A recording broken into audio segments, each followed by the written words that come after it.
Hola, buenas tardes. Es una alegría y un honor tener con nosotros hoy a Olaya Fontán en el Día Internacional de los Museos. Bienvenidos al Instituto de Estudios Alto Aragoneses de la Diputación Provincial de Huesca, continuando con este ciclo de conferencias que versan sobre aspectos de educación y comunicación en museos. Tenemos hoy a una gran especialista, que es catedrática de Educación Artística en la Universidad de Valladolid, autora de muchas publicaciones, especialmente un manual, un libro muy conocido sobre educación patrimonial, y que está al frente del Observatorio de Educación Patrimonial en España. De esto ya nos ha hablado en el seminario previo a los alumnos y profesores del máster, y ahora nos va a hablar pues de otras estrategias de museos y educomunicación sobre las que ella en primera persona y su equipo vienen trabajando desde hace tiempo. Muchísimas gracias por estar con nosotros y te dejo la palabra. Muy bien, pues muchísimas gracias en primer lugar a la Diputación de Huesca, también al IEA y bueno, pues al compañero a la universidad también de Zaragoza. He enfocado la propuesta quizá de una forma no muy habitual, y es hablar la educación de la educación en museos, pero desde la perspectiva de la educación patrimonial, y dentro de esto en la parte que llamamos gestión, la parte de gestión educativa del patrimonio, que es una fórmula que nosotros utilizamos para reivindicar la importancia de lo educativo entre las disciplinas que se ocupan de la gestión de patrimonio, ¿no? Entonces, algunas ideas que avanzo solo porque van a estar como subyaciendo todo el discurso por marcarlas desde el principio, ¿no? Yo no voy a identificar, como muchas veces leo, museos y patrimonio. Es cierto que podemos abordarlo desde muchas perspectivas, pues, por ejemplo, los museos contienen patrimonio. Para mí, desde la educación patrimonial, el museo es un ámbito educativo. Y así en esta conferencia así lo voy a abordar, en el aporte que como ámbito educativo el museo supone a la educación patrimonial. Todo lo demás lo comparto obviamente, pero en donde yo centro el acento o pongo el acento es ahí. También, y esto sí lo voy a desarrollar un poquito más, me alejo completamente de esa idea materialista que vincula el patrimonio a cosas. Y cuando digo cosas no digo solo tangibles, esto lo voy a desarrollar después.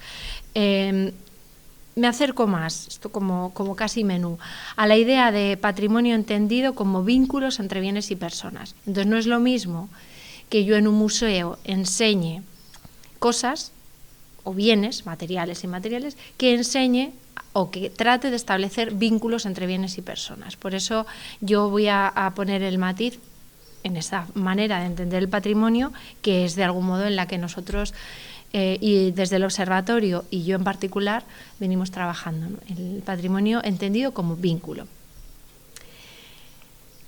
Y lo que decía, en este sentido, ¿por qué o en qué parte de los museos me voy a centrar? En que en los museos, desde los museos, con los museos, sucede la educación patrimonial. Por lo tanto, por decirlo de una manera así como muy simple, el museo a la educación patrimonial es lo mismo que la escuela, en este caso, un ámbito educativo. Y lo digo porque así se contempla en algunos de esos instrumentos de gestión que yo voy a comentar. Por tanto, es un ámbito, es verdad que se ha llamado no formal, y también es verdad que cada vez se rehúye más de este tipo de calificativos que tienen un no por delante, ¿no? Porque parece que al ser un ámbito no formal le falta formalidad.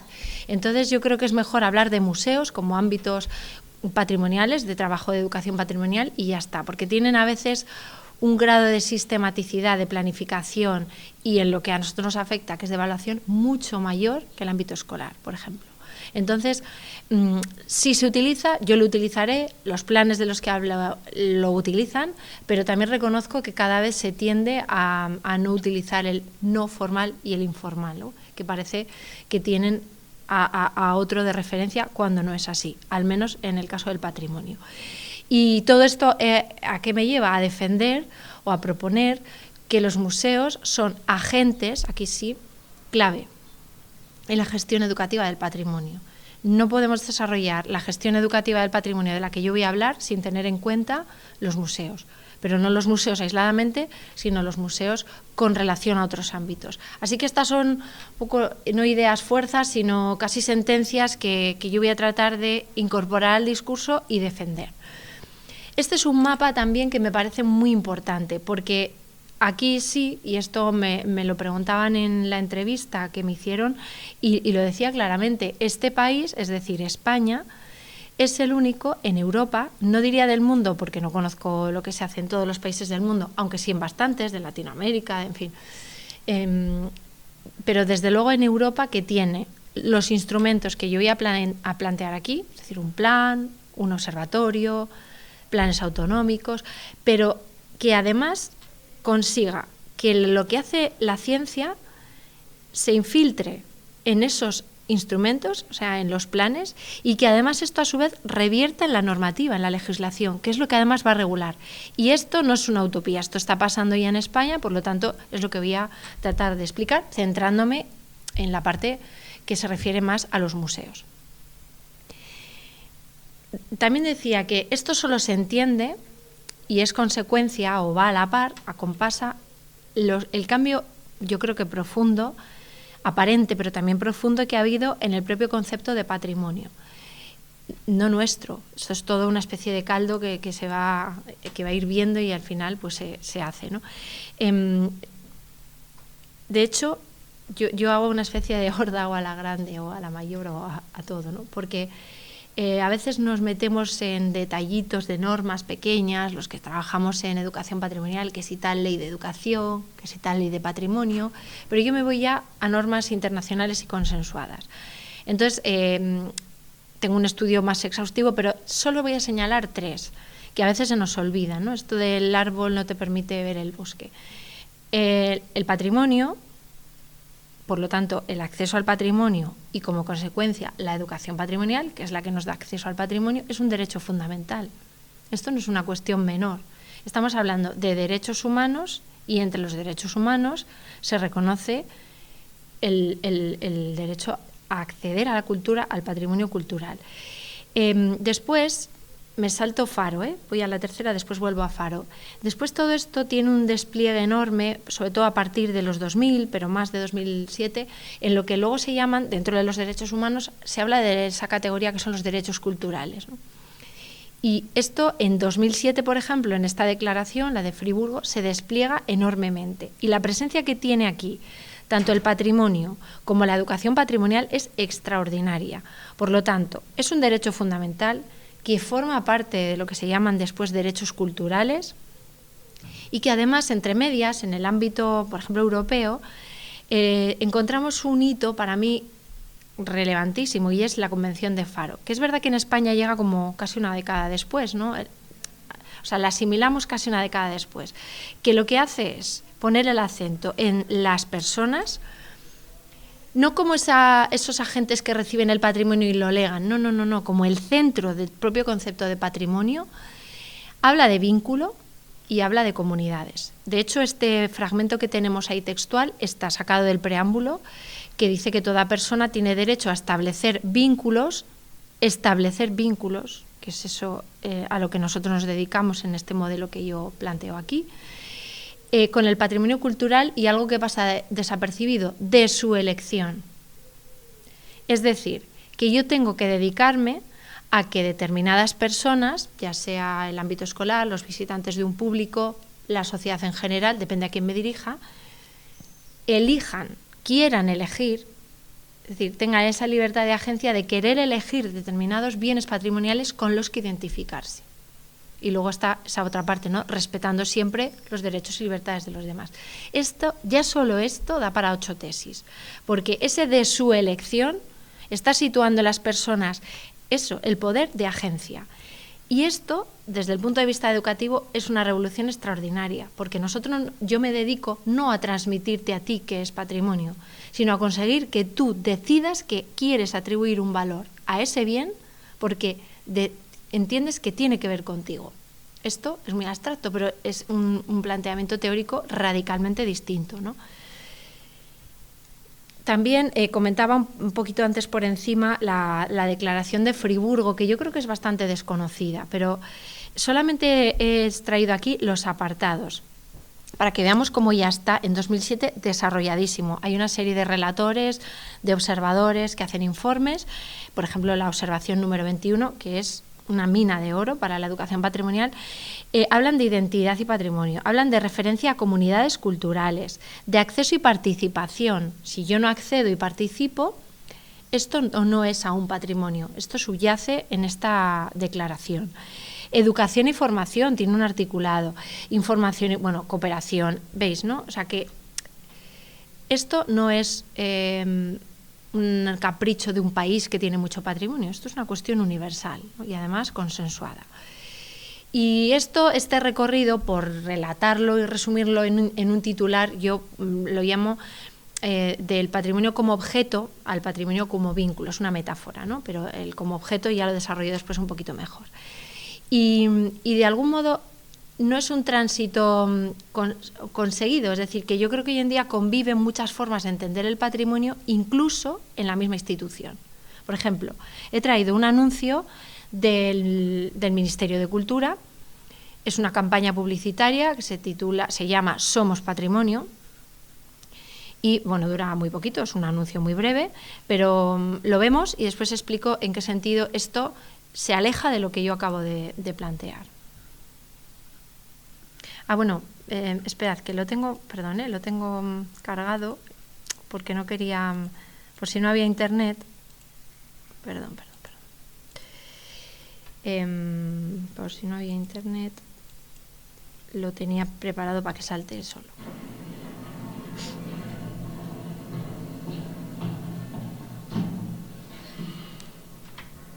España tiene 47 tesoros reconocidos por la UNESCO como Patrimonio de la Humanidad. Es difícil definir nuestro patrimonio porque no somos de nada en concreto y somos un poco de todo. Somos cañones, somos volcanes, somos bosques, somos pintores de cuevas, cazadores, recolectores, flamencos, palmeras. Somos pericios, somos romanos, somos mediterráneos, cristianos, judíos, musulmanes. Somos románicos, mudéjares, góticos, hispanoamericanos. Somos hijos del Renacimiento, barrocos, modernistas, caminantes y peregrinos. Somos mareros que tienden puentes. Somos patrimonio. ¿Todo esto pertenece a España? No, no exactamente. Es de la humanidad.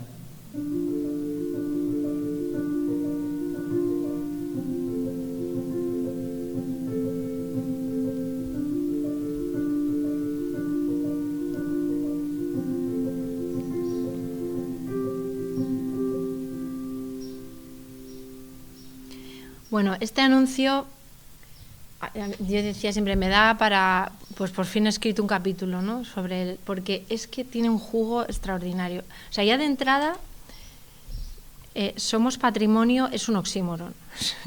O sea, es un imposible ontológico. El oxímoron viene después. Que yo lo entiendo que es un recurso del lenguaje publicitario, entiendo lo que quieren decir, pero no lo dicen. Entiendo que se refieren a que son referentes identitarios, pero no es lo mismo decir que tú eres una cueva, que en una cueva hay elementos con los que tú puedes identificarte y reconocer. Es que esos matices son muy importantes. Claro, esto viene a representar una visión de la educación patrimonial transmisiva, ¿no? En la que a estos espectadores, que por cierto están en la biblioteca del Instituto de Patrimonio Cultural de España, que es una maravilla de biblioteca, están asistiendo estupefactos a que alguien les diga lo que son. Eso es justamente lo contrario de lo que yo acababa de decir. Esa libertad de agencia, o sea, uno no tiene que decirle lo que es, y uno no es una cueva. Es algo mucho más complejo, ¿no? Y después veremos algún ejemplo de proyecto educativo donde esto lo trabajamos. Tú lo que quieres decirme, supongo, es que en todo eso yo reconozco parte de mi historia, incluso de algunas tradiciones que hoy en día perduran, ¿no? pero no me digas que yo soy todo eso, porque yo no puedo ser una cosa y la contraria o la diversa, no puedo ser una mezquita. Entonces, claro, es verdad que representa muy bien esa visión simplificada de la educación patrimonial, que con dar a conocer la importancia de un bien, yo ya siento que es parte de mí. Esa es una disonancia muy frecuente en educación patrimonial. Pero el mismo ministerio, bueno, esto es una campaña de las ciudades Patrimonio de la Humanidad, se creó un concurso porque había habido agresiones a determinados monumentos con grafitis de estas ciudades, y entonces convocan un concurso que gana este cartel para concienciar de la importancia de no agredir a estos monumentos. Entonces me parece que como metáfora es mucho más potente esta, y sobre todo representa mejor esa idea de vínculo que yo trato de exponer, porque fijaos que no aparece un solo monumento, sino que aparecen los grafitis reales que sí se hicieron, la escritura, no son ni grafitis, ¿no?, sobre esos monumentos, pero proyectados sobre personas que además son jóvenes. Y entonces yo creo que aquí el mensaje está claro, ¿no? Y además el lema: cuando dañas al patrimonio, nos dañas a todos. Porque aquí yo creo que sí se está manejando muy bien esa idea del patrimonio como extensión de la memoria. No de la persona, que también, sino de la huella que la persona deja para trascenderse.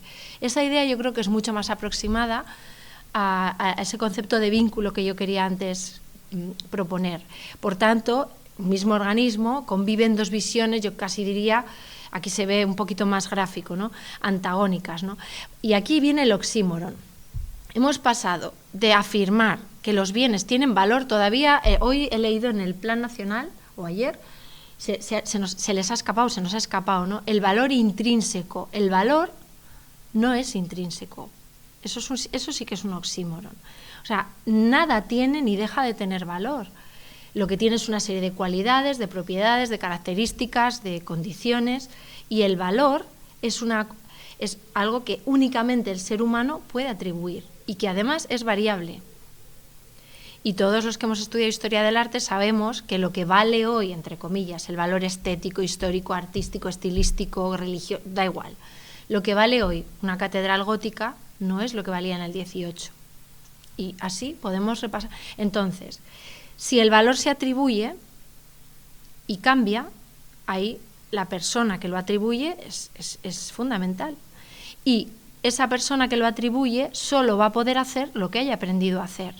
De manera que esta visión de la que tendríamos que salir entiende que los bienes, digamos que son herencias culturales, ejercicios de trascendencia de las culturas a sí mismas, que son recogidos y que podemos o no valorar, sobre todo sabemos o no valorar.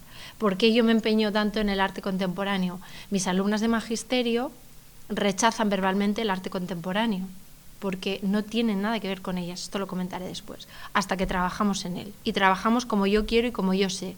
Y acaban, hay de todo, ¿no?, pero acaban entendiendo que hay artistas contemporáneas completamente comprometidas con asuntos que a ellas les preocupan y les interesan.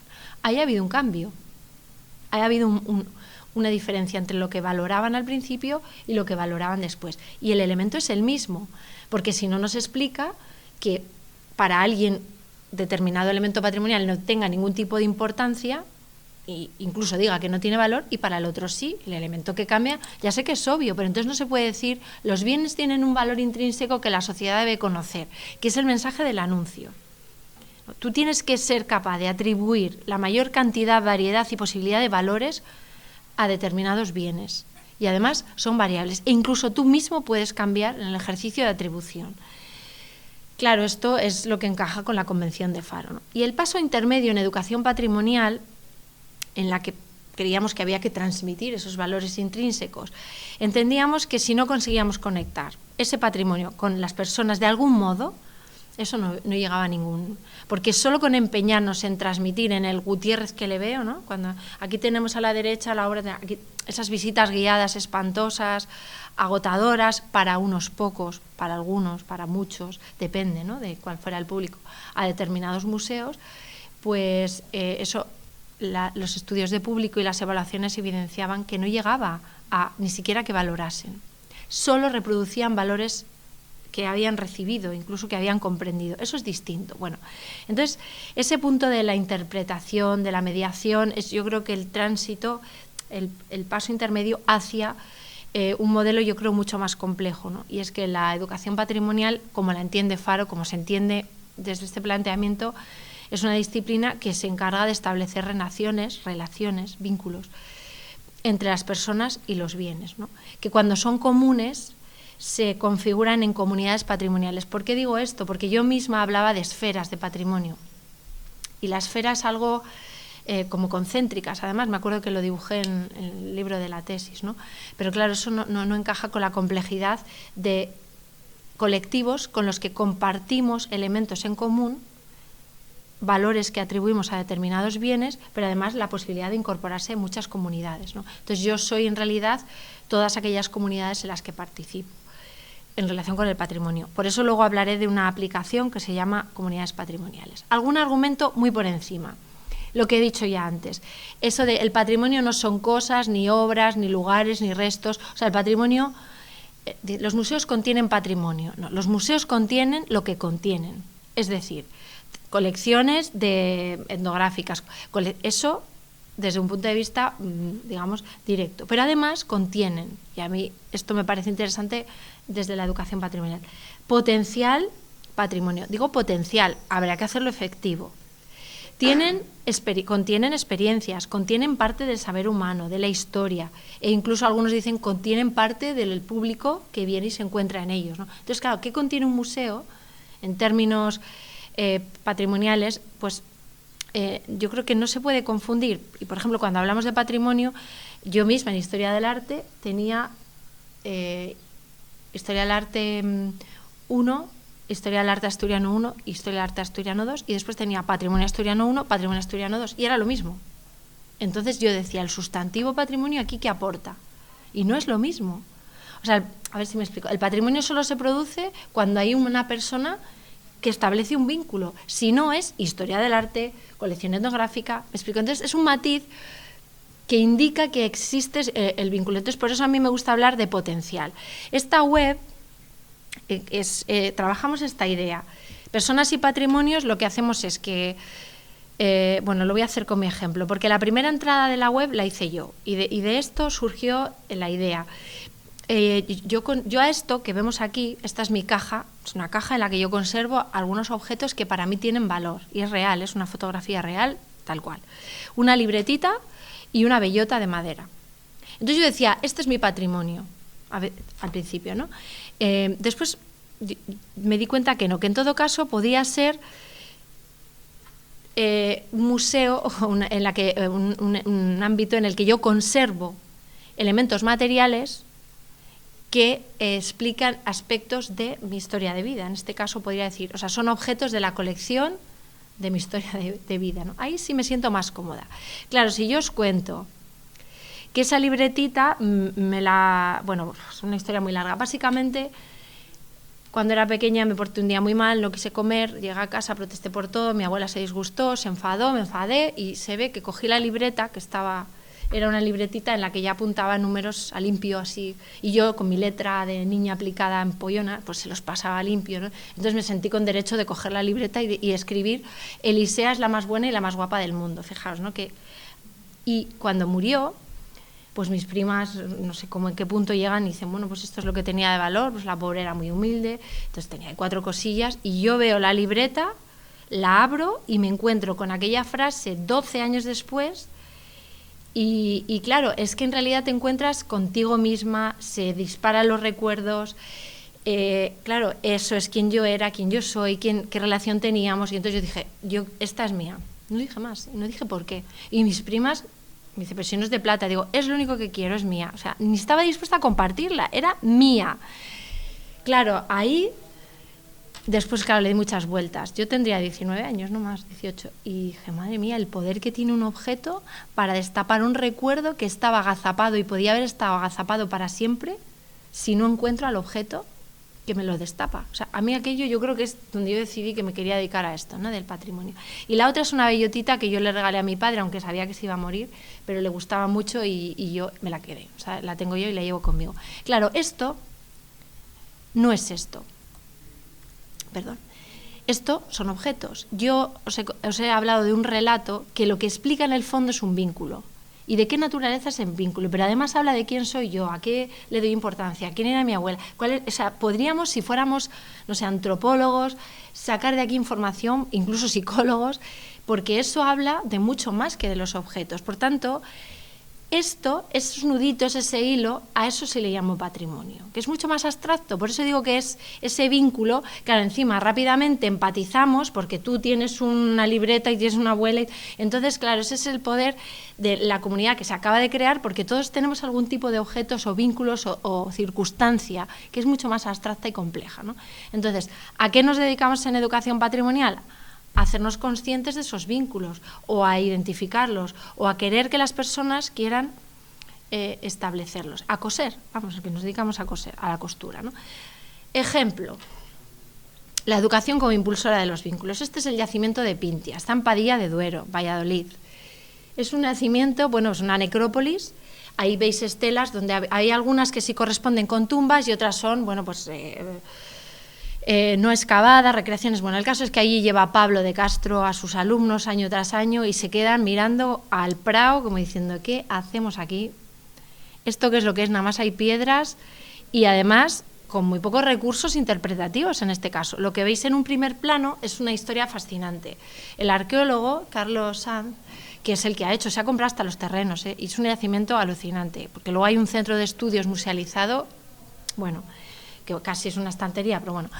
¿Y qué ha hecho? Como los arqueólogos excavan, estudian y luego almacenan en cajas, él ha dicho, no, vamos a darle un enterramiento digno de nuevo. Y entonces encargó unas cápsulas de plástico que duran miles de años, donde hacen una vuelta a enterrar y un ritual y vuelven a enterrar esos restos que han estudiado, ¿no? Algunos, al menos la parte de la persona. Bueno, esto sobre una forma zoomorfa, parece un lobo, bueno, todo tiene un porqué, pero básicamente los chicos los llevas a ver 4 piedras. Luego pasan al centro y ahí ven, pues yo qué sé, saleros, especieros, juguetes, un collar de una princesa que por un lado está triste, otra alegre, bueno, en fin, fenicio, creo recordar, sí. Y estos son los elementos con los que Pablo tiene que conseguir que esos chicos sientan que ese yacimiento y ellos tienen algo que ver. Entonces empieza un trabajo por proyectos que pasa por muchísimas fases, desde ir al laboratorio de arqueología de la universidad hasta excavar ellos en réplicas, catarréplicas, hasta hacer talleres de cerámica con un especialista en cerámica váxea. Bueno, van trabajando y hay un momento que es el que a ellos les cambia, que es este. O sea, ellos entienden que las personas tenían un ajuar, que en función del ajuar que aparece tú puedes saber algo de esas personas y que en el fondo es un ejercicio para trascenderte. Entonces les propone, mejor dicho, diseñar su propio ajuar. ¿Cuál sería tu ajuar? ¿Qué dejarías con una carta? Aparte recrean el ajuar de la persona. Bueno, hay muchísimo trabajo, pero en el que dejan su ajuar y además hacen y han hecho un enterramiento colectivo que 10 años después van a ir a desexcavar con un dron, en el que ellos ya han entendido que en el fondo no son tan distintos de aquellos váxeos, ¿no? Y que el ajuar en realidad es una huella que deja una persona 2.500 años después, como es este caso, ¿no? Bueno, pues esta es la clave y aquí, 10 años después, Pablo habla con ellos para la tesis, para entrevistarlos, le dicen vamos a desexcavarlo y lo tienen geolocalizado y van a ir a desenterrarlo. Y además con un dron lo van a grabar, van a encontrarse con ellos en el pasado. Lo han entendido todo. ¿Hasta qué punto les ha impactado? Una de las chicas de este curso ha estudiado magisterio por primaria. Ninguna ha estudiado arqueología ni historia del arte, que lo sepáis. Pero esta chica estudió magisterio y su TFG es cómo trabajar educativamente esto con los niños. Otra ha estudiado económicas y su trabajo fin de máster es cómo implementar un programa de activación económica, no sé qué, en Pintia. Otra, es que no, Pablo lo cuenta muy bien. Claro, esto se llama efectos del aprendizaje a largo plazo, que son en el fondo la consecuencia del vínculo. Si no hay vínculo, se desvanece al día siguiente. Y eso es lo que tratamos nosotros de medir cuando hacemos evaluación de aprendizaje, ¿no? Cómo es el aprendizaje, cuánto dura, cómo afecta, ¿no? Porque es su patrimonio. Han ido de voluntarios a Pintia. Bueno, Hay un montón de historias y algunos pues que simplemente lo recuerdan con cariño, que también es otra forma. Otros llevan a sus padres, en fin. Otro trabajo que ha hecho con ellos es construir un pequeño cortometraje íntegramente hecho por los alumnos con stop motion, creo que se llama esta técnica, con no sé cuántos mil fotogramas, que explica las 3 formas de enterramiento bacceo, ¿no? Desde la incineración, creo que es cremación, luego es esto, los guerreros que se ponían a la intemperie y los comían y luego no recuerdo el otro, vamos, pero esto es material educativo que se utiliza por ellos mismos, ¿no? En el propio colegio y nosotros, y en el Centro de Estudios Bacceos, pero es que además ha ganado un montón de premios. Estos chicos que han hecho este documental, que es más reciente, es otra versión posterior, no hace falta que os explique qué vínculo tienen con el mundo bacceo, lo que saben de los bacceos. Bueno, por tanto, me gusta más hablar de potencial patrimonio a patrimonio efectivo. Fijaros todo el territorio que se abre de la educación patrimonial en escuelas, museos y entornos digitales, por citar 3 hitos, en torno al establecimiento de vínculos, ¿no? O sea, estos alumnos que tengo ahí en el MUSAC no querían entrar. Llevé a mis alumnos, quedé con ellos, eran las 12:10, o sea, 10 minutos después, y tuve que salir a buscarlos. Les hice la foto. Y entonces me dice es que yo no tengo nada que ver con esto, ni con el arte contemporáneo, o sea, es que incluso físicamente no querían entrar, era gratuito. Claro, cuando conocen, yo qué sé, la obra, creo que es Pilar Albarracín, la de Espejito, Espejito, es un espejo que te acercas, tiene un sensor y te llama fea, te deforma y te llama fea, no feo, fea, no hay más. Una chica, después trabajamos en videopoema y me hace un videopoema que es fantástico, no os lo puedo poner porque me entretengo mucho, ¿no? Es ese espejo que deja caer y me habla de la anorexia y lo explica, ¿no? Entonces, ¿cómo he entendido perfectamente cómo esa autora la ha rastreado, de ella ha ido al feminismo? Fijaros cómo ella aprecia y valora todo el arte contemporáneo. No, el camino de entrada es algo que te impacta, que tiene que ver contigo y que desarrollas. O, por ejemplo, esta obra, esta es de una artista muy consagrada, ¿no? Rosana Zaera, que es La novia del tiempo. Yo creo que perfectamente trata de explicar todo esto que compendia en forma de arte, todo este discurso que yo estoy tratando es ese velo pesado, hecho con pelo, por cierto, de ella, pelitos, como estas, es como se llaman estas capas africanas, ¿no? Que también están hechas con pelo, y todos los objetos, reliquias, que son una carga que arrastras casi, ¿no? Es una metáfora de justamente lo que a veces es el patrimonio para las personas. Bueno, la idea de que necesitamos personas, que tenemos que humanizar el concepto de patrimonio, pero que humanizarlo al final es volver al origen y a una idea mucho más esencial de lo que es el patrimonio. O sea, la persona no es esa cosa que lo recibe, es que la persona que lo crea, y es un ejercicio de trascendencia, es que el foco es muy importante. Entonces, claro, en educación nos dedicamos al elemento central en el patrimonio, no al público, que es como... No sé si me estoy explicando. Entonces, claro, desde ese punto de vista, aquello que yo decía en 2001, que me miraban como una extraterrestre en el Congreso de Asociación de Gestores de Patrimonio, que yo decía, ¿la educación patrimonial es necesaria o es imprescindible? Pues, hombre, si tenemos en cuenta que se dedica a conectar a las personas con sus elementos, con la memoria, ¿no?, trascendida, pues, hombre, igual esenciales. Y a lo mejor otras disciplinas pueden aprender de cómo la educación está pensando el patrimonio y lo está conceptualizando. Esto lo han entendido en Chile. Nosotros, esto es lo que yo hubiera querido hacer y quiero hacer con el observatorio, que es un catastro, bueno, un inventario, porque sería el término que aquí usamos más, colaborativo y georreferenciado, utilizando las posibilidades de las tecnologías, no de patrimonio, de educación patrimonial. La mayor parte de los programas educativos se hacen en museos o con museos y no los habían recogido los propios museos de Chile. Y son las personas, las que han vivido la experiencia en esos programas, las que cuentan de qué va, qué han aprendido e incluso las consecuencias de lo que han aprendido. Esto es descargable por todo el mundo y me parece un modelo que, por ejemplo, en España no tenemos y que es lo que debería haber hecho el observatorio o a lo que tiene que tender, que ya está en ello, ¿no? Pero el ejemplo del Gobierno de Chile, allí lo llaman Ministerio de las Culturas, que me parece que ese es el plural magnífico, ¿no? Esto es una obviedad, pero el concepto de patrimonio en la esencia tiene a la persona, no al bien, a la capacidad de las personas de hacer cultura y trascenderse, insisto. Luego otra idea interesante en educación, que yo que soy historiadora, bueno, licenciada en Historia del Arte, como que necesito defenderla. Esa idea de que todo patrimonio ha sido alguna vez contemporáneo, a mis alumnos al menos se les olvida, porque el patrimonio ha sido siempre heredado. En algún momento surge, en ese surgir es donde se entiende su complejidad y sobre todo, dos cuestiones. No nos cabe otra que contemporaneizarlo y además nosotros también tenemos uno contemporáneo. Es esa doble vía. ¿Por qué no nos cabe otra que contemporaneizarlo? Porque es la única forma que tenemos de aprender y porque no está reñido con el rigor histórico, que yo también lo defiendo.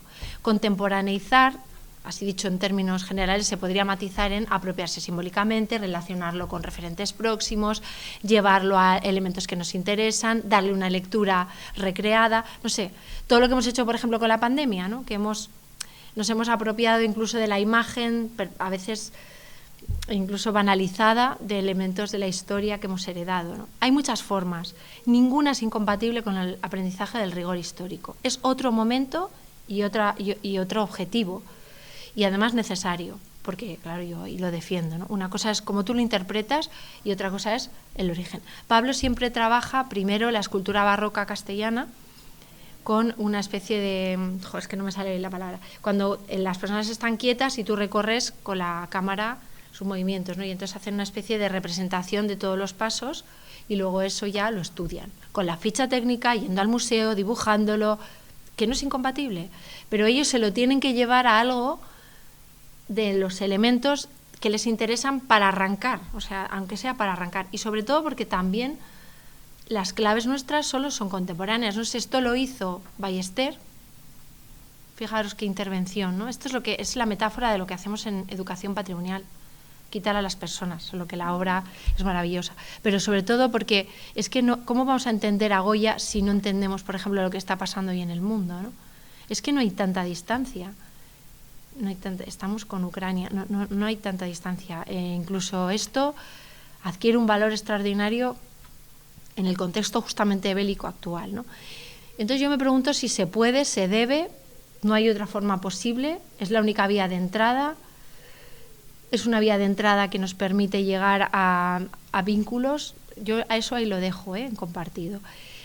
Pero esto es lo que, o sea, esto que hace Ballester, que a mí me fascina, pero nosotros tenemos que ir de aquí a aquí, digamos a Leonardo da Vinci, que es el original, es el completo, el complejo, ¿no? El que tiene a las personas, que es lo único que te permite a ti entender qué está pasando en el momento en el que Jesús dice, alguien me va a traicionar, alguno de vosotros. Entonces, ¿cómo reaccionan? ¿Cómo se mueven? ¿Quién mira a quién? ¿Cómo se relacionan con los atributos? En fin, es una simplificación, pero claro, aquí pues esta educación patrimonial hacemos, la de las cosas, los sitios, los lugares y los contextos. Esto es lo importante, lo que nos han legado, la mesa con la... que es un poco la metáfora, de lo que yo quisiera saliésemos. Lo que decía antes, los valores cambian, en función de la educación nosotros podemos hacer que un hilo engorde, que un hilo se haga fino. Por ejemplo, ahora nos estamos centrando en la dimensión de género en el estudio de la historia del arte. Esto está haciendo que ese hilo cambie, se engorde y además, digamos, que se teja con muchos otros, porque está cambiando incluso las interpretaciones que estábamos haciendo de otras piezas, ¿no? Eso hace que el interés hoy engorde ciertos hilos que estaban o débiles o incluso intermitentes, ¿no? En pespunte, pero hay otros que decrece el interés que tenemos por, me da igual el gótico, decir algo. Así, es claro, si el hilo cambia, la mano que lo hace cambiar es a la que yo educo. Entonces, fijaros qué relevancia, qué trascendencia generacional tiene la educación patrimonial. Cuarto argumento, y ya voy llegando a la parte de instrumentos. Esto es obvio, pero esto es contrario a lo que decía el anuncio de Somos. No, nos aporta algo en algún referente complejísimo de nuestra identidad, de lo que somos. No toda, ni somos la suma de todo eso, que eso no lo podemos ser. Yo no puedo ser un cañón. Pero lo interesante es que cuando es común se generan comunidades patrimoniales. Y eso yo creo que es una unidad de trabajo muy interesante. Comunidad patrimonial entendida desde el grupo del aula hasta costumbres de familias, hasta esto, claro, que tenemos en común uno o varios elementos y otros que no tenemos en común, que yo creo que es la única fórmula que nos permite entender en esencia qué es la comunidad patrimonial. plan de la Comunidad de Madrid lo trabaja así, habla de comunidades patrimoniales. Me parece que una artista, otra vez, que refleja esta idea es Rosana Zaera. Este proyecto es fantástico porque ella se crió en la trastienda de una zapatería en Castellón. Entonces ya, pues ahora ya pues, tendrá 50, 60 años, vamos, que es mayor, sus padres fallecieron, la zapatería va pasando de dueños y entonces un día paseando quiere entrar en la trastienda, ¿no? Y entonces le dice a la dueña, me crié aquí, bueno, cuenta todo esto, la convence para, a partir de los recuerdos que ella tiene ahí, reconstruye en cajas de memoria su propia memoria, la expone en la zapatería con los zapatos de verdad y además crea talleres donde todas las personas hacen sus cajas de memoria, ¿no? De pequeños episodios. Las de ella permanecen abiertas, pero la de las personas, que es un poco la memoria colectiva, permanecen siempre cerradas. Lo deciden así, ¿no? En esa idea de que todos en esencia somos muy similares por dentro, por fuera, pero es justamente nuestra memoria la que nos hace distintos, ¿no? Y así se expone esa idea de lo común es la caja negra por fuera. Eso es lo común, no sé si me estoy explicando. Entonces esto trabajado también por darle una parte más artística, ¿no? O por ejemplo todo el proyecto de la Rara Troupe que se inicia en el MUSAC, es un colectivo que gira en torno a la salud mental, en el que se van involucrando personas que tienen o no algún tipo de enfermedad mental grave o no, diagnosticada o no, pero en el que se involucran personas que presuntamente no tienen ninguna diagnosticada, el hospital, bueno, muchísimos agentes. Al final, la Rara Troupe se constituye como colectivo y lo que trabaja no se escinde, sino que trabaja aparte en el museo, pero con vida propia, programa propio. Y entonces esas personas encuentran en el museo un lugar para ser. Podéis encontrar vídeos ahí, formatos desde rarofonías hasta videocartas, hasta ensayos sobre psiquiatría, no sé qué, bueno, un montón de propuestas en torno al audiovisual en el que las personas son y además se manifiestan audiovisualmente, a veces con la excusa de exposiciones del museo, pero a veces es tan excusa que llegan a sí mismas, sobre formas que habitualmente no se nos cuentan, ¿no? Desde el sexo en personas con discapacidad hasta la propia enfermedad mental, una persona que está en un delirio que está expresándose, es decir, es una dignificación de todas las formas de ser desde la perspectiva de lo que se llama salud mental, que bueno, ha tenido un montón de reconocimientos y el mejor es este documental que ha ganado muchísimos premios, que es La humana perfecta, que se basa en un documental que era El humano perfecto, de un cineasta danés. En fin, es de una calidad audiovisual hasta el punto que el MUSAC ha abierto el Laboratorio de Antropología Audiovisual, el LAAB, que es un proyecto en el que justamente el museo inicia un proyecto que se expande y acaba convirtiéndose en una serie de registros audiovisuales con componente artístico, por ejemplo, videorretratos en el espejo. O sea, ahí os podéis perder, además de muchísima calidad, porque están asociados a un artista de la ciudad. Y yo creo que es un ejemplo de cómo, claro, nos imagináis el sentido de propiedad y de pertenencia simbólica que tienen todas estas personas con cualquier cosa que haga el MUSAC, con el arte contemporáneo por extensión, con muchas artistas. Bueno, en la defensa de la tesis de Belén Sola, que era la coordinadora del Departamento de Educación, vino toda la Rara Troupe y Belén quiso decir que la tesis era colectiva. Obviamente eso en un protocolo universitario no se puede hacer, pero estuvieron todos en la defensa porque en realidad era la tesis, decía ella, de todos. En cualquier caso, me parece que son museos que entienden que deben ser para que las personas sean y no estén, y eso solo puedes hacerlo desde la noción de patrimonio. Belén no la maneja explícitamente, o no la manejaba porque ahora está de ayudante en la universidad, pero sí en el discurso lo reconoce como referentes, ¿no? O esto que os comentaba antes de la aplicación que os había avanzado, OHC, es una aplicación de descarga gratuita en la que trabajamos la idea de comunidades patrimoniales. Entonces tú entras como Laia y automáticamente te sabes en qué comunidades otros usuarios han creado y quieres participar, y además tú creas las tuyas propias nuevas, tantas quieras, ¿no? Y se suma quien quiera. Y sobre ese interés compartido se va generando un conocimiento de intercambio donde hay denuncias, por ejemplo, desde denuncias que luego se trasladan a asociación, por ejemplo, Hispania Nostra, sobre bienes que están o experiencias interesantes en museos hay muchísimas, ¿no? Probablemente de lo que más, en torno a la transmisión, al cuidado, a la puesta en valor y al disfrute. De lo que más hay es el disfrute. Y de lo que más hay es el disfrute a través de la creación artística. Es decir, videopoemas en torno a museos, espacios de patrimonio. En el ámbito escolar hay muy poco, nada no, pero hay algo, pero muy poquito. Pero para que nos demos cuenta cómo son evidencias, si queremos, de cómo las personas han establecido un vínculo. Entonces son comunidades que comparten llamémosle interés, sentimiento luego hay muchas reivindicativas también, en fin, hay de todo. Bueno, veis que hay desde niños y patrimonio, bueno, he cogido solo unas poquitas, edificios singulares, palomares, hay una sobre Borges, recuerdos prestados, sobre exposiciones, sobre, no me acuerdo, esta la hizo Pablo en torno al RED, en fin, hay muchísimas propuestas. Cerrando esta idea de cómo yo entienda el patrimonio, voy a trabajar educativamente en él, en los museos. Si yo creo que es un objeto, me moveré en enfoques transmisivos. Si creo que es un texto, esto todo lo desarrollamos, por cierto, en el libro de la Comunidad de Madrid, pero bueno, si creo que es un texto, me moveré en un enfoque más comunicativo. Si creo que es un contexto, en una interpretación contextual. Si creo que es un símbolo, lo que hemos llamado simbólico.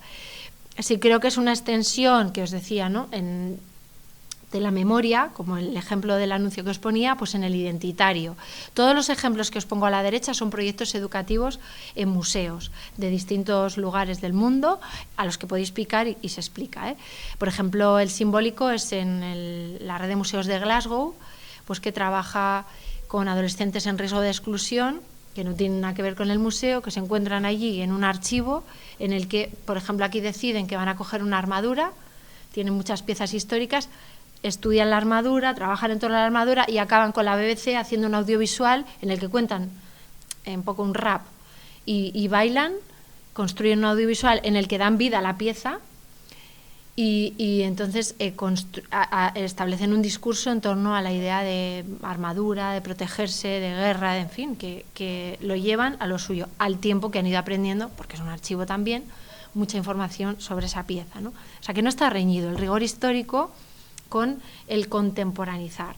O bueno, el identitario, que es el museo de la escuela rural, que está en Cabranes, en Asturias, no en Cabrales, sino en Cabranes, está muy cerquita de Villaviciosa, donde las personas mayores que donaron muchas piezas que el museo expone, pues son las que se plantean en un primer momento para llevar la programación educativa, y lo que hacen es explicar la vida de esos objetos en ellos que la vivieron, por ejemplo. Bueno, y la idea de vínculo museo comunitario. Bueno, esta secuencia solo viene a poner un poco orden en esto que se ha llamado sensibilizar, ¿no?, que básicamente lo que viene a establecer es que no podemos valorar aquello que no comprendemos.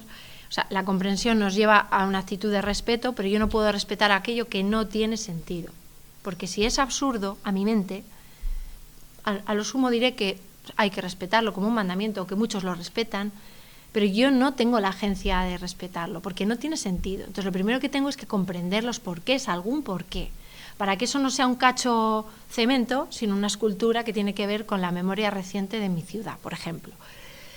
Y claro, en función de cómo a mí me den a conocer y cómo yo acceda al conocimiento, no es lo mismo por investigación, por descubrimiento, por reproducción, por imitación, que es que se abre todo un despliegue en educación patrimonial que va a condicionar cómo yo comprenda.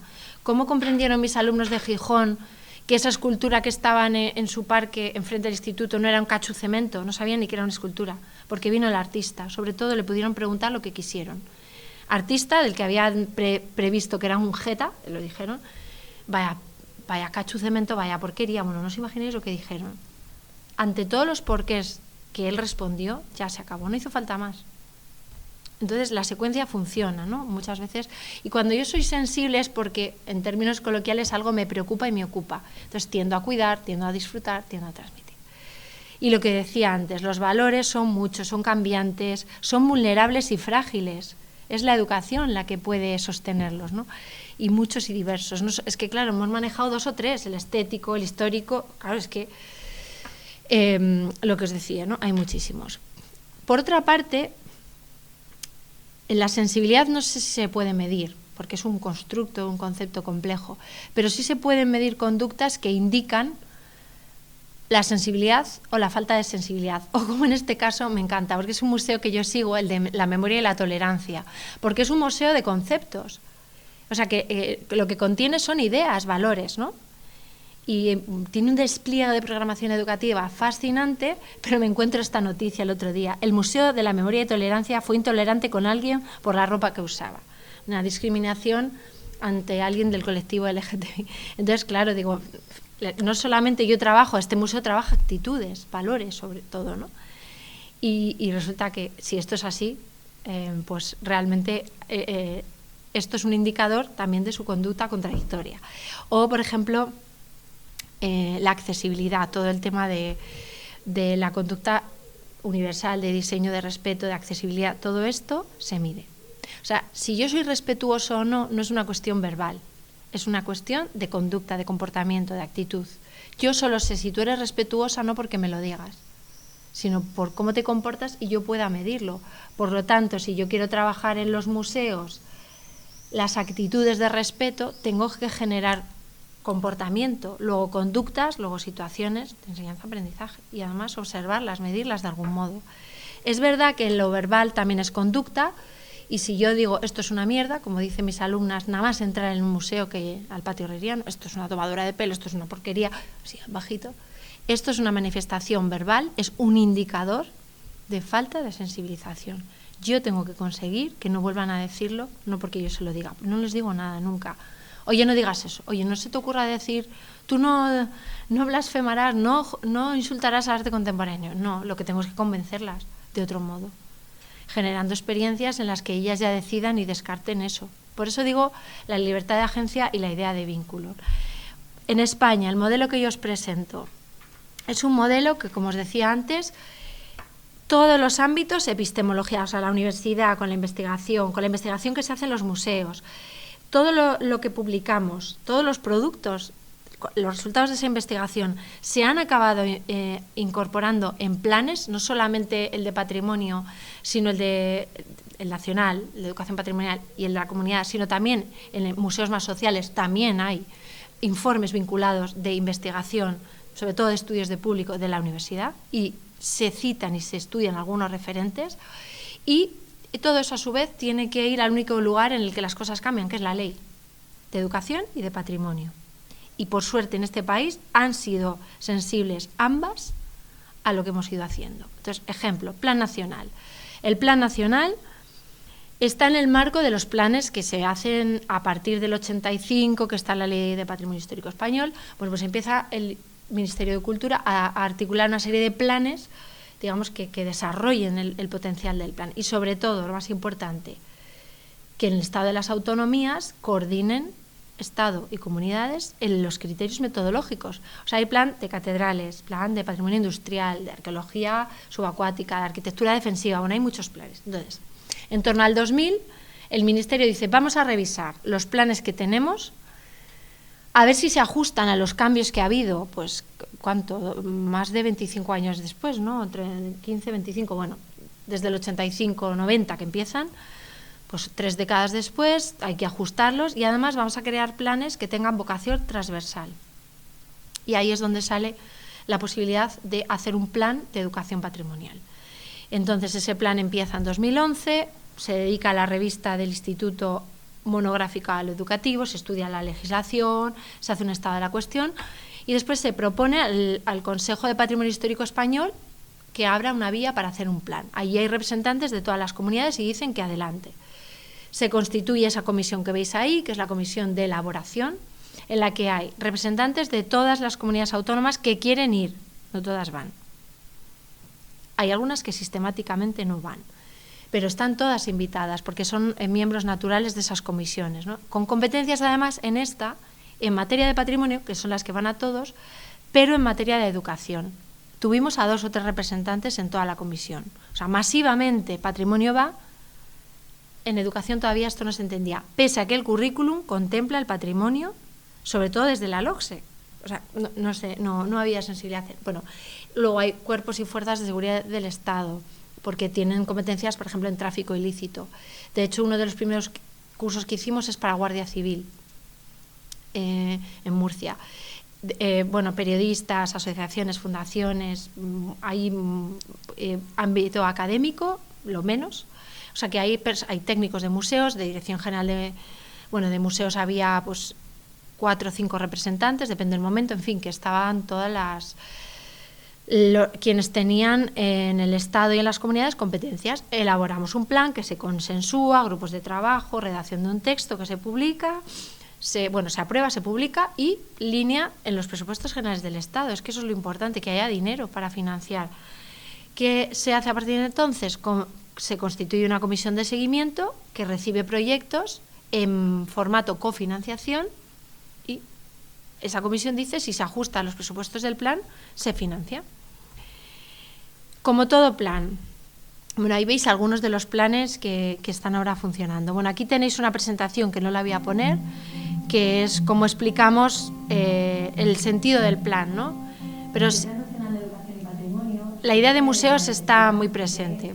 Tratar de responder al gran volumen de patrimonio que tiene España y sus distintas comunidades autónomas, pero desde el punto de vista de la coordinación entre las administraciones autonómicas y estatales. Por otra parte, si bien es cierto que se llevan a cabo muchísimas propuestas educativas, muchas veces como propuestas aisladas, es importante que se conecten los ámbitos formal, no formal e informal de la educación. Y esta es otra de las causas que justifican la necesidad de este plan. Bueno, además, los públicos... La diversidad es el siguiente tema que abordamos, ¿no? Esto es lo que decía antes en el curso que iba María Domingo pasándome. Bueno, este plan, como todos los planes, tiene que tener una estructura. Todos los planes tienen principios metodológicos. Claro, esto igual en el plan de catedrales se entiende, ¿no? En educación patrimonial lo mismo. ¿Cuáles son los principios que rigen? Primero hay que justificar la necesidad del plan. Después, ¿cuáles son nuestros pilares? ¿En qué nos apoyamos? ¿Qué es la prioridad sobre la que se van a construir los objetivos? Veis, hay 8 principios, 9 objetivos, 3 programas y 70 líneas de actuación. Plan a 10 años. Entonces, tiene que haber una revisión a 10 años vista. Bueno, el plan tiene varios hijos conjuntos con el observatorio del que he comentado alguna cuestión, pero básicamente en el texto del Plan Nacional veréis el observatorio como también lo está en el de la Comunidad de Madrid, porque es un instrumento del Estado que financia otro ministerio, por tanto tiene que servir al Estado, eso yo lo he tenido muy claro. Y si no nos lo financian, eso tiene que pasar a estar de alguna manera atendido, ¿no? Y yo creo que tiene que tener una vocación de servicio público. ¿Cuáles son nuestros criterios? No puedo desarrollarlos, pero sí que os invito a consultar cómo están desarrollados en el propio texto del plan. Formación, calidad de la educación, o sea, no vale la buena voluntad, sino que es una educación patrimonial de calidad. La sensibilización, es lo que os contaba antes, conocer para comprender, comprender para respetar. La idea de participación, de diversidad, de interdisciplinaridad, todo esto está desarrolladísimo. Entonces, en torno a esto vamos a objetivar. La sensibilización, ahí tenéis las capturas para que las leáis y clicáis si vais al plan, está recogiendo esta secuencia. Conocer para comprender, comprender para respetar. Por lo tanto, ahí veis un ejemplo de cómo el pensamiento académico llega a la administración. Para mí, el concepto más importante o más interesante que desarrollamos es el de rentabilidad. Cuando hablamos de gestión de patrimonio, la rentabilidad nos la piden medir en términos económicos. Y esto estaba subyaciendo a la discusión que teníamos en muy buen tono siempre en la comisión, muy rica, muy potente. Y entonces dijimos, bueno, elaboramos en qué términos nosotros queríamos hablar de rentabilidad en educación patrimonial. Y hablamos de estos 3, están desarrollados. La rentabilidad de invertir en educación patrimonial es social, cultural e identitaria. Si eso luego se quiere trasladar a un estudio económico, ahí no sabemos hacerlo, no es nuestro asunto. Pero sí se puede medir en términos sociales, culturales e identitarios. Por lo tanto, reivindicamos lo que decía antes, ¿no? Esto hace que las manos quieran mantener para una sociedad un bien, quieran declarar un bien cultural y quieran entenderlo como referente identitario, por lo tanto lo legarán otras generaciones. ¿Cuánto pesa eso? ¿Cómo de rentable es? ¿No? Bueno, Eso es uno de los...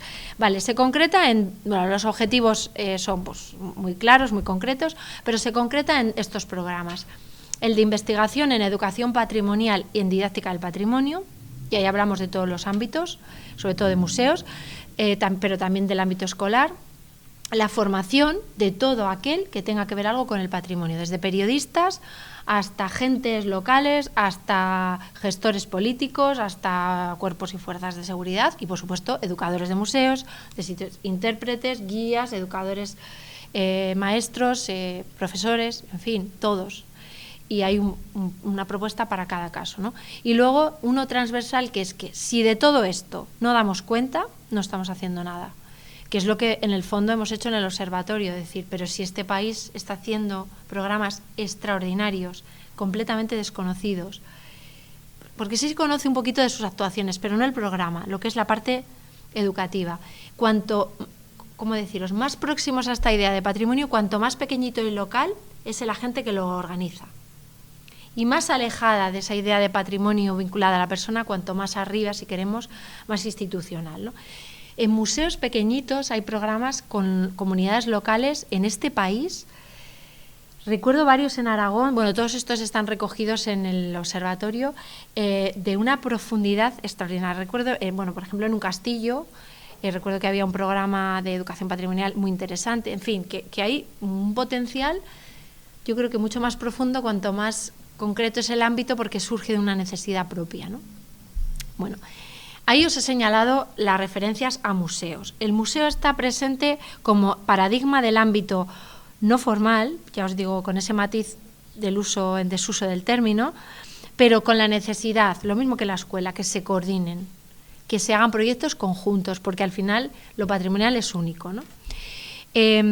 La importancia de la formación de los profesionales.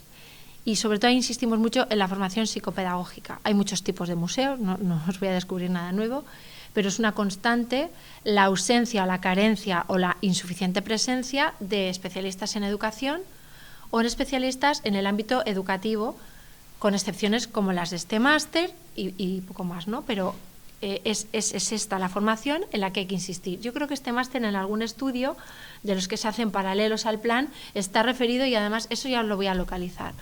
Además ampliamente, de un estudio que se encargó a la Universidad de Huelva sobre esto, sobre la formación en España en educación patrimonial en museos.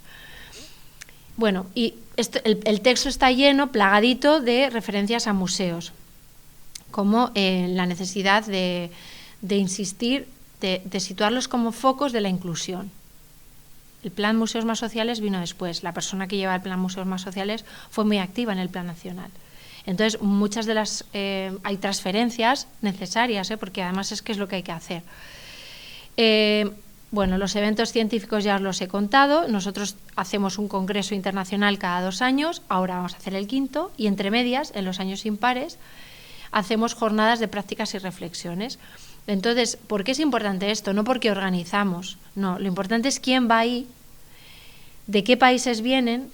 Y claro, lo que hemos hecho es, ellos mismos, los asistentes, las han llamado comunidades CIE, porque eso fue un invento de los asistentes, porque comparten esa convicción de la importancia de la educación patrimonial. Y entonces, claro, al final son espacios de intercambio, de redes, de conexiones, de ahí han salido pues personas que incluso se dedican a la educación patrimonial de forma profesional, ¿no? O como Alicia nos comentaba, pues federaciones de educadores de museos. O sea, quiere decir que hay impulsos, no sale de ahí pero quiero decir que allí van personas que después pues tienen y se comunican en otros espacios y en otras redes, ¿no? Entonces yo creo que lo importante de estos congresos es que sucedan estas conexiones, no que llevemos a tal o cual ponente, y de hecho cada vez más los ponentes acaban saliendo de congresos anteriores, y en las jornadas PREP de hecho se seleccionan ponentes, ¿no? Entonces, bueno, aparte que todo esto se publica y hay un corpus escrito que se puede consultar y que es público y gratuito, ¿no? Y bueno, simplemente informar que este año pues será del 19 al 21 de octubre en Madrid, y que se hace en colaboración entre el Ministerio de Cultura, o sea, el Estado, la Comunidad de Madrid, el Ayuntamiento de Madrid y universidades País Vasco y Valladolid. y gira, por cierto, en torno a comunidades patrimoniales y entornos digitales, que yo creo que son los dos elementos en los que estamos ahora en la investigación más caliente. Muchísimas publicaciones científicas, en revistas de impacto, en revistas en impacto, en revistas de difusión, de divulgación, todo lo que podemos. Esas son actuaciones cofinanciadas por el plan, ¿eh? No me he ido al observatorio, sino siguen entre el observatorio y el plan.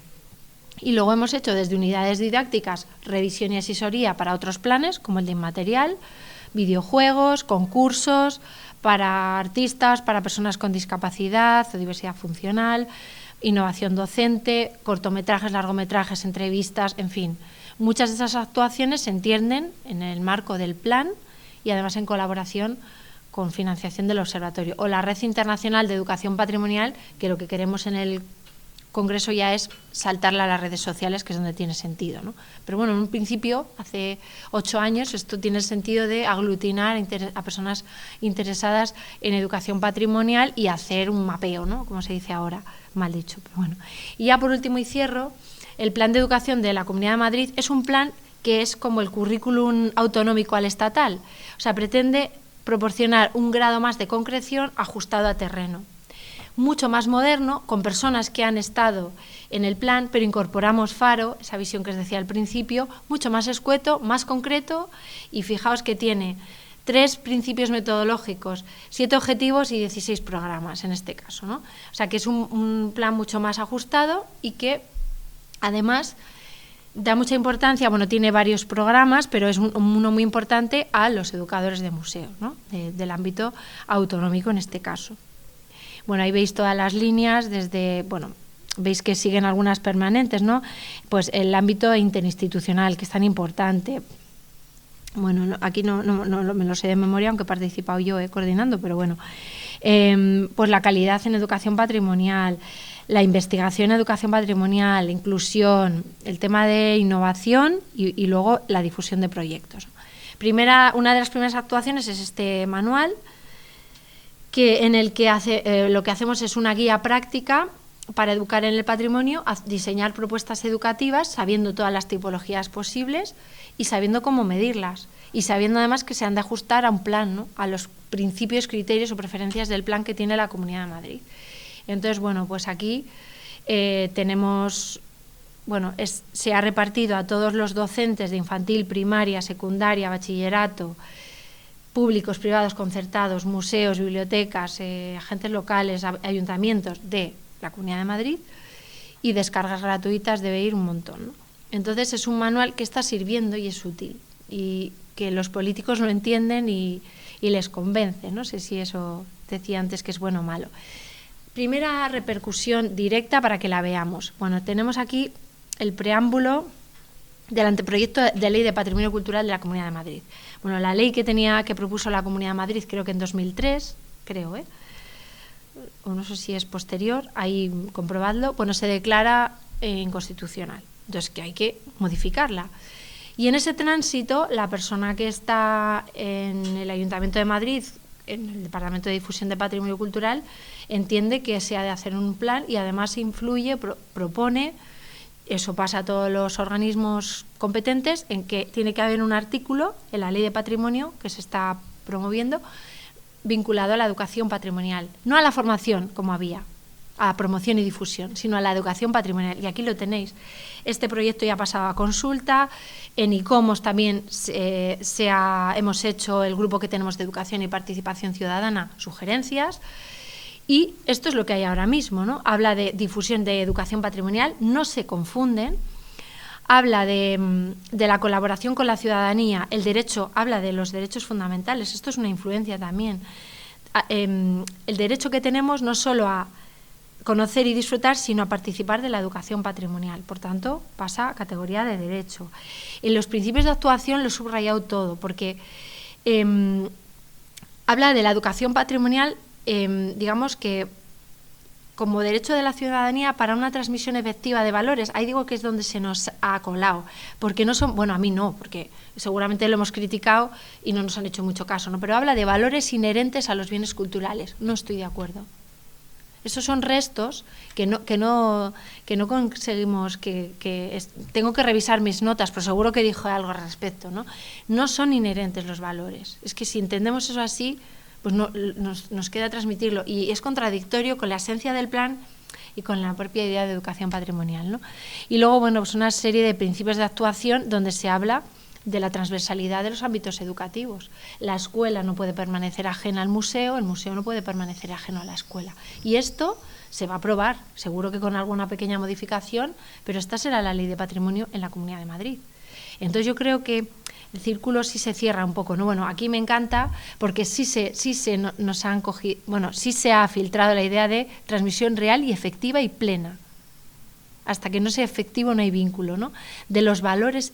Aquí es lo de inherentes a los bienes, ¿no? Igualdad en el acceso y disfrute, derechos fundamentales. Y fijaros cómo en el artículo 82 ya meten el plan. Eso es una forma de comprometer una ley al margen de quién gobierna. Y además esto se aprobó por unanimidad. Hubo consenso de todos los partidos políticos, ¿no? Y ahora mismo pues estamos en un buen momento. Galicia ha planteado en el Consejo da Cultura Galega un plan, una propuesta, un informe, es un órgano estatutario consultivo de la Xunta, pero lo que plantea es la necesidad de que en Galicia haya un plan de educación patrimonial y un observatorio.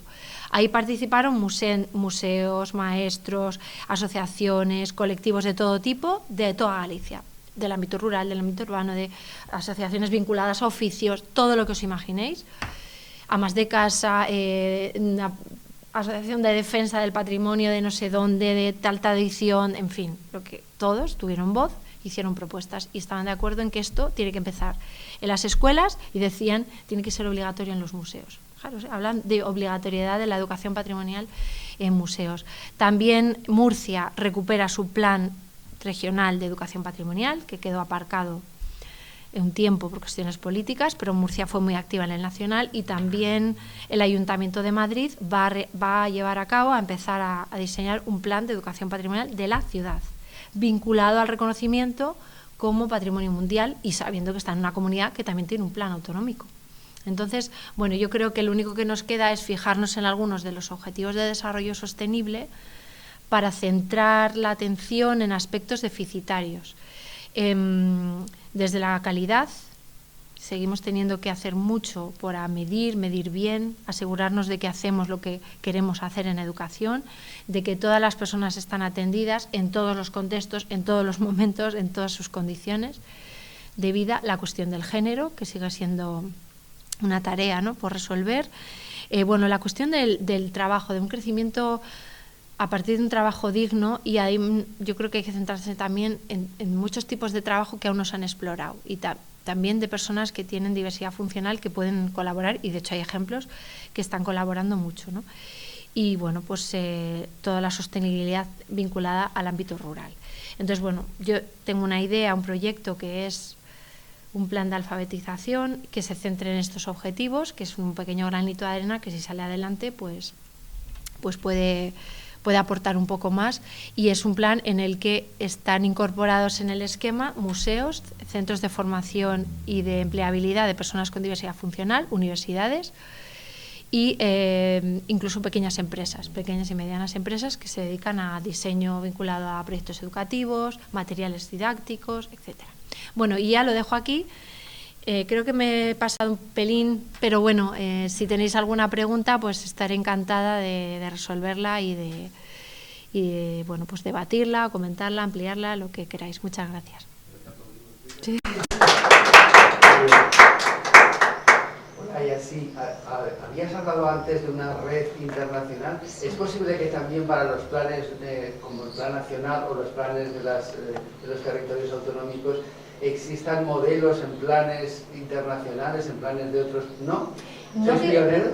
Sí, no que conozcamos, porque mira, por ejemplo, Italia se puso en contacto con España a través de una persona en común, y yo les puse en contacto a homólogos, digamos, o a, no sé cómo se llama, en ministerios. Y sí tenían la idea y han avanzado y hay un pequeño texto, pero fijaos, yo tengo una alumna italiana en clase de Erasmus, ahora mismo es maestra en formación de primaria. Está estudiando el grado de primaria y yo tengo una asignatura en segundo que es educación fundamentos de la educación plástica y visual. Entonces, claro, uno de los contenidos que trabajamos es uno que es curricular, que es el patrimonio en la educación artística, que no me lo invento yo, lo dice el currículum de primaria por activa, por pasiva. Y en el Real Decreto que acaba de salir, mucho más. Bueno, entonces, para este estudio que hicimos la plataforma Educación o Sin Artes, pues veíamos cómo trabajan el patrimonio en otros países. Italia no está entre los que, digamos, lo tienen más presente en la norma, y es el primer país del mundo en bienes patrimonio mundial. Y entonces el otro día, hablando con esta alumna, por confirmarlo, ella está estudiando magisterio en Italia. Me explicó, a ver si lo entendí bien, pero creo que sí, que allí no hay infantil, primaria, no. Allí hay lo que sería magisterio, son 5 años. Un profesor de magisterio atiende a alumnos hasta los 10 años, que es cuando allí se pasa a la secundaria. No hay asignaturas relacionadas con el patrimonio y apenas hay contenidos curriculares relacionados con el patrimonio en el currículum, entonces, como para ver un plan de educación patrimonial. O sea, nosotros al menos tenemos en el currículum estatal y los autonómicos, mal que bien, con diferencias entre las leyes, probablemente las mejores sea ahora, la LOE, la LOMLOE, la LOCSE también fue un impulso, pero tenemos un ministerio que hace planes y además ha decidido hacer una educación patrimonial. Italia no ha llegado a ese punto, pero ni siquiera en la legislación educativa. Voy a trabajar con ella el estudio del currículum actual, el que tienen ellos y hay muy poco grado de concreción autonómica, no es un país como este, ¿no?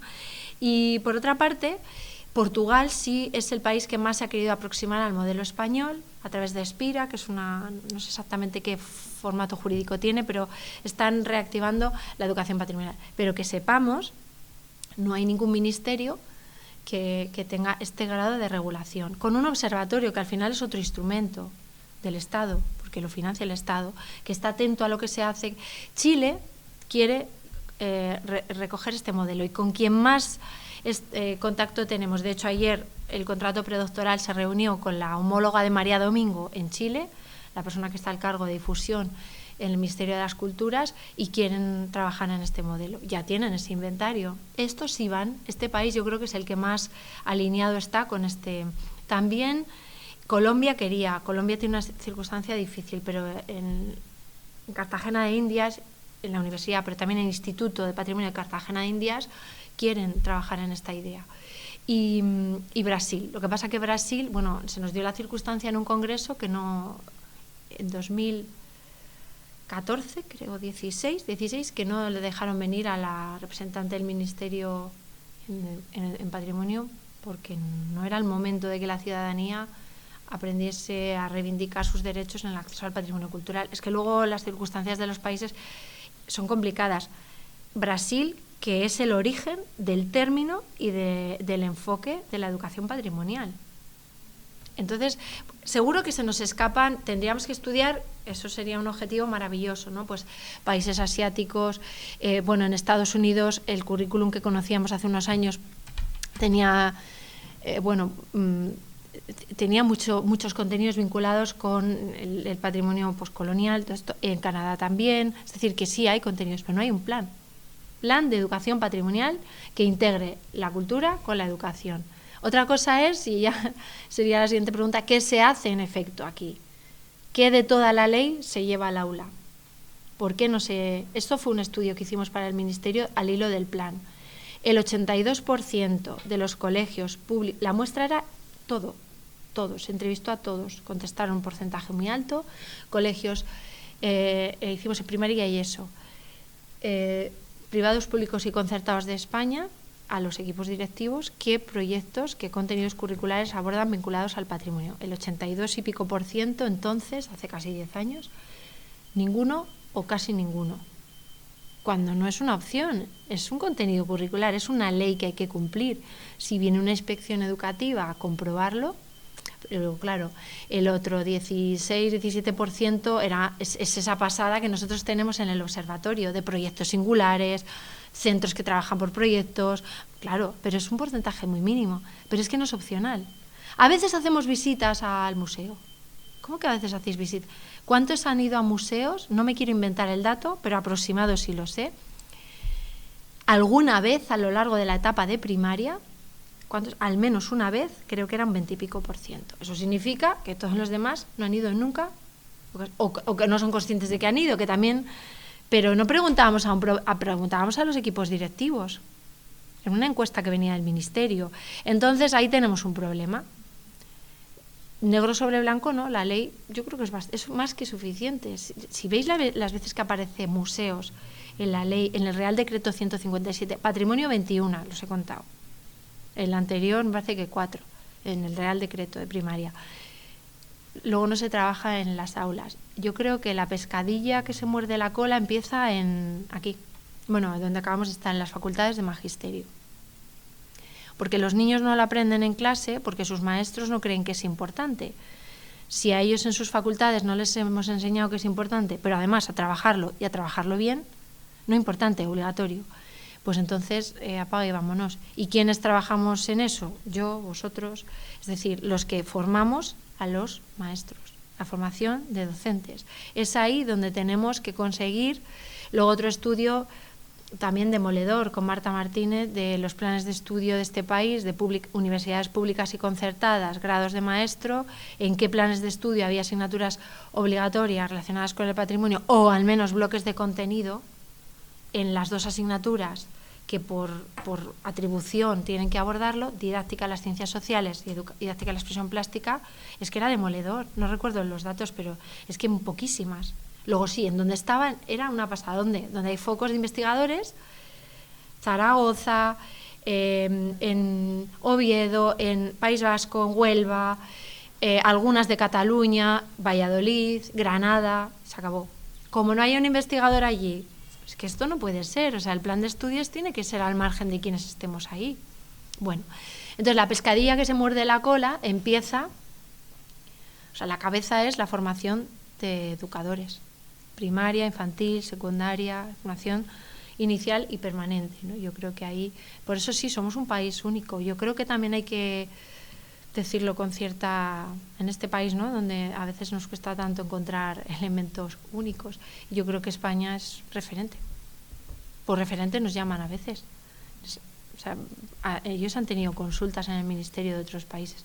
Luego no tienen a una María Domingo o a Alfonso Muñoz que quieran llevar esto adelante, porque luego hay resistencias. Fijaos que la jornada de presentación de los planes, que se hace bianualmente, la primera persona que me vino a felicitar, a mí me tocó con mi compañero, con Alfonso, defender el de educación patrimonial.